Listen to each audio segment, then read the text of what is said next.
Hello students, आज हम psychology practical का फर्स्ट प्रैक्टिकल आपको समझाएंगे जिसका नाम है एजुकेशनल इंटरेस्ट रिकॉर्ड और इसका निर्माण किया है डॉक्टर SP कुलश्रेष्ठ ने और इस प्रैक्टिकल के पब्लिशर है नेशनल साइकोलॉजिकल कॉरपोरेशन। अब हम बात करते हैं इस प्रैक्टिकल की मेन पॉइंट्स की। तो सबसे पहले बात आती है कि इस प्रैक्टिकल की प्रॉब्लम क्या है, यानी आप प्रॉब्लम क्या लिखेंगे, है ना। जब भी हम कोई टेस्ट लगाते हैं तो कोई ना कोई प्रॉब्लम होती है या समस्या होती है, तभी हम उस टेस्ट को अप्लाई करते हैं। तो यहाँ पे आप देखेंगे कि परीक्षार्थी यानी कि सब्जेक्ट की शैक्षिक रुचि एजुकेशनल इंटरेस्ट द्वारा शैक्षिक रुचि का मापन करना। ठीक है, इस टेस्ट में हम किसी भी स्टूडेंट की एजुकेशनल इंटरेस्ट क्या है उसको हम चेक करते हैं। इसमें एज लिमिट है 12 to 18 ईयर्स, 12 से 18 वर्ष। वैलिडिटी है 0.78, रिलायबिलिटी है 0.76 और नॉर्म्स है इसके एजुकेशनल इंटरेस्ट एरिया। तो यहाँ पे हमें इस टेस्ट के बारे में देखना है।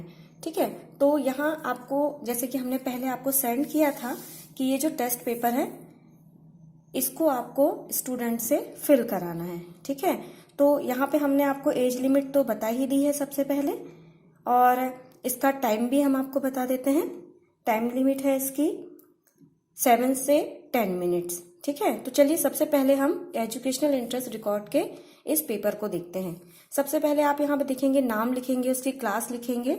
ये देखिए, ये जो जानकारी है, स्कूल का नाम, पिताजी का व्यवसाय, ये जो जानकारी है ये आप उस स्टूडेंट से फिल करवा लेंगे। ठीक है, अब बात आती है कि इस टेस्ट को अप्लाई क्यों किया जाता है। तो यहाँ पे हम आपको ये बताना चाहेंगे कि जब भी किसी स्टूडेंट का हमें एजुकेशनल इंटरेस्ट देखना होता है कि किस सब्जेक्ट में बच्चा इंटरेस्ट रखता है, किस सब्जेक्ट में वो अपना करियर बना सकता है, इसीलिए हम इस तरह के टेस्ट को अप्लाई करके उसका एजुकेशनल इंटरेस्ट देखते हैं। ठीक है, तो यहाँ पे हम ये देखेंगे, इसके निर्देश देखिए, जो इंस्ट्रक्शंस दिए हुए हैं वो हम देखते हैं। ये आपको उस स्टूडेंट को टेस्ट देते समय समझाना है कि इस प्रपत्र के प्रत्येक खाने में 2 शैक्षिक विषय अंकित हैं। वेतन, प्रतिष्ठा एवं उसके भविष्य को दृष्टिगत रखते हुए प्रत्येक खाने में अंकित दोनों शैक्षिक विषयों में से अपनी शैक्षिक रुचि के संबंध में अपने विचार प्रकट कर सकते हैं। ठीक है, तो यहाँ पे आपको ये देखना है जो आपको एजुकेशनल सब्जेक्ट जो अच्छा लगता है उसमें किस प्रकार से टिक करना है, ये अपने को बताना है बच्चे को। ये जैसे ही हम टेस्ट देंगे सबसे पहले ये इंस्ट्रक्शंस उसे देने होंगे। तो यहाँ पे देखिए, पहला पॉइंट, यदि आप किसी कॉलम के खाने का पहला विषय पसंद करते हैं तो नंबर 1 के सामने सही का चिन्ह लगाइए, है ना। फिर यदि आप खाने के, जैसे ये दिया है देखिए, यदि नंबर 1 का बच्चा पसंद करता है तो नंबर 1 पे टिक करेगा। फिर सेकंड है, यदि आप खाने का दूसरा शैक्षिक विषय पसंद करते हैं तो नंबर 2 के सामने टिक करना है। ये देखिए यहाँ पे नंबर 2 पे क्लिक किया हुआ है। फिर है, यदि आप किसी कॉलम के दोनों शैक्षिक विषय पसंद करते हैं तो 1 और 2 दोनों के सामने आपको राइट का निशान लगाना है, देखिए, है ना। फिर आता है, यदि आप खाने के दोनों शैक्षिक विषय ना पसंद करते हैं तो 1 व 2 के सामने क्रॉस आप कर सकते हैं, ये यहाँ पे दिया हुआ है। ठीक, तो ये इस तरह से आप इसको चारों बातें बता देंगे। जो आपके पास जो फोटोकॉपी है उसमें भी इंस्ट्रक्शंस लिखे हुए हैं, ताकि जैसे ही आप स्टूडेंट को देंगे तो ये सबसे पहले आपको ये चीजें बतानी होंगी। इसी प्रकार प्रत्येक खाने के शैक्षिक विषयों के संबंध में आपको अपनी रुचि अरुचि व्यक्त करनी है तथा कोई भी कॉलम आपको खाली नहीं छोड़ना है। यदि इस बारे में आपको कोई शंका हो तो पूछ लीजिए। यहाँ पे ये मतलब है, यदि बच्चे को कोई चीज समझ में नहीं आ रही है तो वो आपसे डायरेक्ट पूछ सकता है, लेकिन इसको ब्लैंक नहीं छोड़ना है। अब आता है बात, इस प्रपत्र के लिए यद्यपि कोई सीमा नहीं है फिर भी शीघ्रता से उत्तर दीजिए। इसे करने में 7 से 10 मिनट का समय लगता है। ठीक है, यानी इस टाइम लिमिट में यदि स्टूडेंट उसको फिल कर लेता है तो ये बहुत अच्छी बात होगी। समस्त खानों में अपने शैक्षिक विषय की पसंद अंकित करने के पश्चात प्रपत्र वापस कर दीजिए। यानी कि जब आप ये पूरा फिल कर लेंगे तो ये स्टूडेंट आपको पूरा फिल करने के बाद आपको ये प्रपत्र को या रिकॉर्ड को रिटर्न कर देगा।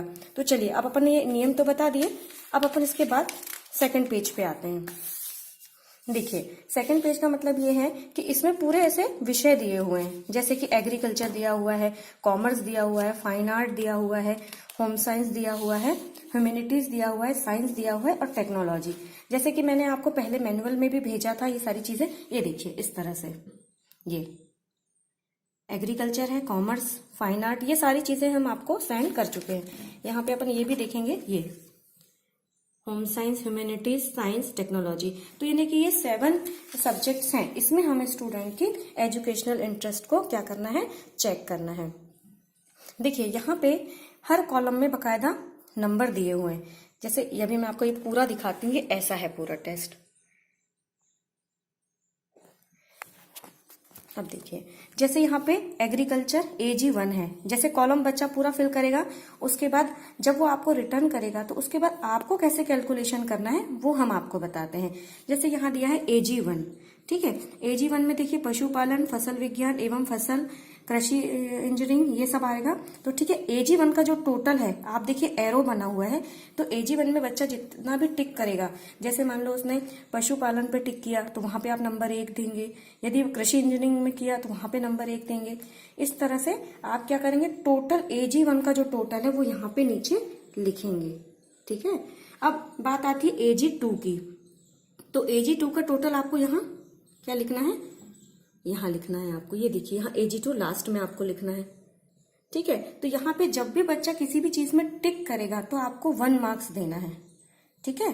यहाँ पे ऐसे वो करेगा टिक, AG1 का आ जाएगा, यहाँ AG2 का टिक आ जाएगा, ठीक है। इसी तरह से कॉमर्स का भी देखिए, फाइन आर्ट का भी, होम साइंस का भी, ह्यूमैनिटीज का भी, साइंस का भी और टेक्नोलॉजी का भी।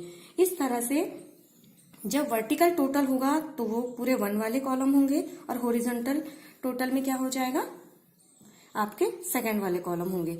इस तरह से आप क्या करेंगे, AG1 और AG2 इसका टोटल आप यहां लिख लेंगे पेंसिल से, ठीक है। अब ये पूरे सब्जेक्ट का जब आप टोटल कर लेंगे तो फिर वो टोटल जितना आया है वो आपको यहाँ पे इस कॉलम में लिखना है। ये देखिए, ये देखिए इसमें पूरा क्लियर दिया हुआ है कि जो भी उसके एरिया हैं, जैसे agriculture, commerce, fine art, humanities, home science, science, technology, इसमें AG1 AG2 का ग्रैंड टोटल, कॉमर्स का टोटल, फाइन आर्ट का टोटल, यहाँ पे सभी जो 1 और 2 के टोटल हैं वो आप लिखेंगे, ठीक है। अब बात आती है ये ग्राफ की। जैसे कि हमें प्राप्तांक प्राप्त हो गए हैं, बच्चे ने किस विषय में कितने नंबर लाया है, उसके बाद हम यहाँ से ग्राफ बनाएंगे। देखिए ग्राफ में क्या होगा, जैसे कि हमें यहाँ पे टोटल मिल जाएगा, ठीक, और यहाँ पे आप ग्राफ देख रहे हैं, सबसे पहले एग्रीकल्चर सब्जेक्ट है तो आप उसी से स्टार्ट करेंगे। AG में यानी कि एग्रीकल्चर में स्टूडेंट ने जितने भी मार्क्स लाया है, ये देखिए मार्क्स का डिस्ट्रीब्यूशन भी यहाँ दिया हुआ है, इससे आप उस ग्राफ को स्टार्ट करेंगे, ठीक है। जैसे ये बना हुआ है, देखिए, है ना। यहाँ पे जो भी सब्जेक्ट में बच्चे ने मार्क्स लाया है उसके हिसाब से आपको यहाँ पे ग्राफ को बनाना है, और ये कॉलम फिल करने के बाद बनेगा।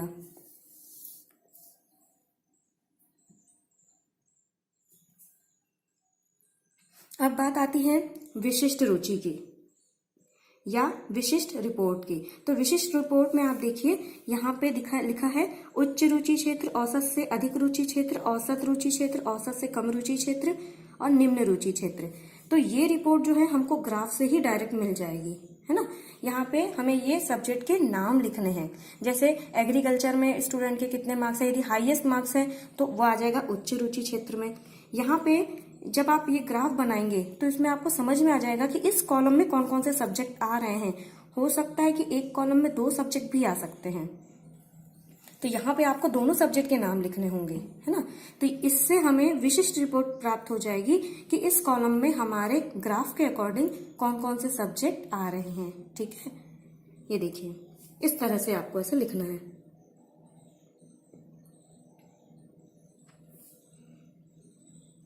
अब बात आती है सामान्य रिपोर्ट की। सामान्य रिपोर्ट का मतलब ये है कि सबसे ज्यादा हाईएस्ट मार्क्स स्टूडेंट ने जिसमें लाया होगा वो लिखेंगे, फिर सेकंड नंबर पे जिसमें मार्क्स होंगे वो, फिर थर्ड, और फिर सबसे कम नंबर जिसमें लाया होगा वो आपको सामान्य रिपोर्ट यहाँ पे प्रैक्टिकल में लिखनी होगी। तो ये देखिए यहाँ पे सबसे इम्पोर्टेंट बात है कि आप उसको सही इंस्ट्रक्शंस दें और आप स्वयं खुद भी टोटल बिल्कुल सही करें सब्जेक्ट का, और उसके बाद ग्राफ आपका सही होना चाहिए। विशिष्ट रिपोर्ट में हमारे 1 से 2 सब्जेक्ट आ सकते हैं, लेकिन सामान्य रिपोर्ट में हमें सिर्फ सिंगल सब्जेक्ट लिखना है। यदि किसी सब्जेक्ट में 2 समान अंक है तो बात अलग है, लेकिन हमें लिखना सबसे टॉप में जिसने नंबर लाया है वो लिखना है, सेकंड, फिर थर्ड, फिर सबसे कम। यहाँ पे हम 2 सब्जेक्ट नहीं लिखेंगे। 2 सब्जेक्ट हम उस कंडीशन में लिखेंगे जब बिल्कुल ही अंक उनके समान होंगे। ठीक है, इस तरह से एजुकेशनल इंटरेस्ट रिकॉर्ड का जो प्रपत्र है वो आपको रिकॉर्ड आपको सॉल्व करना है। सिर्फ आपको इतना ध्यान रखना है कि ग्राफ आपका सही बनना चाहिए, क्योंकि उसी से विशिष्ट रिपोर्ट प्राप्त होगी और सामान्य रिपोर्ट भी। तो ये आपको इस तरह से एजुकेशनल इंटरेस्ट बच्चों का आप कैलकुलेट कर सकते हैं। हम आपको एक बात और बताना चाहते हैं कि जो भी स्टडी मटेरियल या जो भी रिटर्न मटेरियल हम आपको सेंड करेंगे उसमें कुछ पॉइंट्स हम आपके लिए नहीं लिखेंगे, वो आपको टेस्ट करने के बाद ही लिखना है। जैसे कि ये देखिए, introspection report of subject, method of scoring, analysis of result, conclusion, educational implication and suggestion, ये आपको जब आप टेस्ट कर लेंगे उसके बाद आपको ये लिखना होगा। ठीक है, और यहाँ पे जो इंट्रोडक्शन ऑफ सब्जेक्ट है, जिस भी बच्चे से आप भरवाएंगे उसके बारे में आप यहाँ लिखेंगे। देखिए यहाँ पे दिया हुआ है डेट ऑफ टेस्ट। आप किसी भी प्रकार की डेट अभी आप अपनी फाइल में या अपने रिकॉर्ड में नहीं लिखेंगे। ठीक है, जैसे कि आप ये अभी फिल करवाएंगे ये टेस्ट, तो इसमें भी आपको अभी डेट नहीं लिखनी है। ये देखिए यहाँ पे डेट का कॉलम दिया हुआ है, तो यहाँ पे आपको डेट अभी फिल नहीं करनी है। तो जब भी आपको रिटर्न मटेरियल मिलेगा, कुछ कॉलम आपको इसको फिल करने के बाद, कैलकुलेशन करने के बाद ही उसका आंसर लिखना होगा। इस तरह से आप एजुकेशनल इंटरेस्ट रिकॉर्ड बच्चे पे अप्लाई करके इसका सॉल्यूशन निकाल के उसको एक अच्छा सजेशन दे सकते हो कि बच्चे का इंटरेस्ट किस सब्जेक्ट में है और वह अपना उस सब्जेक्ट में किस प्रकार से करियर बना सकता है। यहाँ पे यही मेन बात है कि इसीलिए करवाया जाता है ये टेस्ट, ताकि बच्चे को भविष्य में कौन से सब्जेक्ट में जाना है वो वहां पे डिसाइड कर सके और उस सब्जेक्ट से रिलेटेड हम उसको अच्छी एडवाइस कर सके। ठीक है, नेक्स्ट टेस्ट हम नेक्स्ट वीडियो में समझेंगे। Okay, thank you.